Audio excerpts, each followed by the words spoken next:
Alright, welcome back to another tutorial. Um, this one is going to be on backhand aerials and overhand aerials, and actually how you can loop them from hand to hand, which in my opinion looks amazing.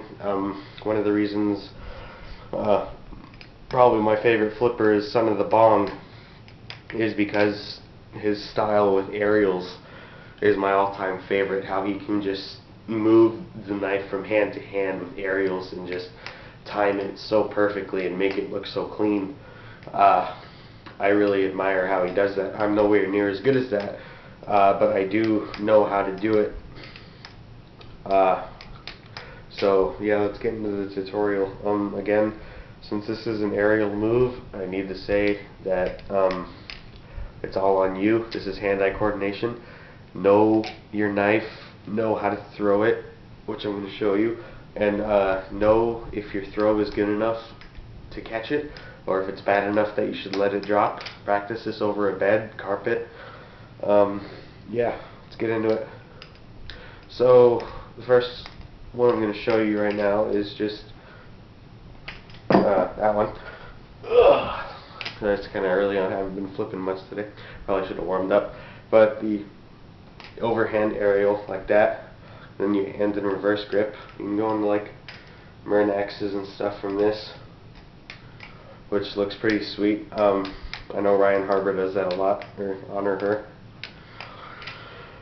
So in order to do this, it's just going to be one single rotation from standard grip to reverse grip, and it's going to go down and do that rotation. And this is a really sketchy trick if you don't know what you're doing, because there's a chance you can just go right ahead and grab that blade, but you want to catch the safe handle and in reverse grip. And then when you're in that position, it leaves you in this position. You can actually just toss it back up and go on regular grip. So it's kind of good to learn it if you want to loop it together like that to do standard, reverse, standard. It's actually pretty sweet to do in the middle of combos. And then, like I said, you can go into like Murnaxes and stuff, but I can't do fucking Murnaxes because I suck. So the throw, basically, a good way to practice the throw is just standard to reverse grip like this without going over your hand. That's kind of like the general throw that you want to know. And then really, what I did to practice this trick a lot, I would just stand over my bed and just throw it, see how the knife turned, like watch the rotations, and then just kind of gradually ease my hand in there and then work on catching the handle. That's what really helped me. It helped me learn my timing a lot. I do this like with my separate knives as well. When I learned this on my Chimera, I did it because a Chimera is a totally different knife than an Alpha Beast. So completely different timing, completely different handle size, handle everything really.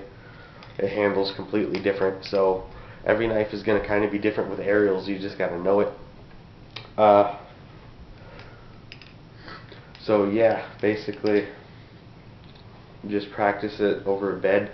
Just chuck it and then practice working on the rotations, and then slowly try and get your hand in there to catch that handle. And I admit, yes, it's going to suck if you do end up catching the blade, but with the hand-eye coordination that you should have already built up from flipping and doing basic aerials, you should know if you are going to fuck up or not. So aerials in concept are pretty scary. In reality, not that scary. So yeah, that's really it.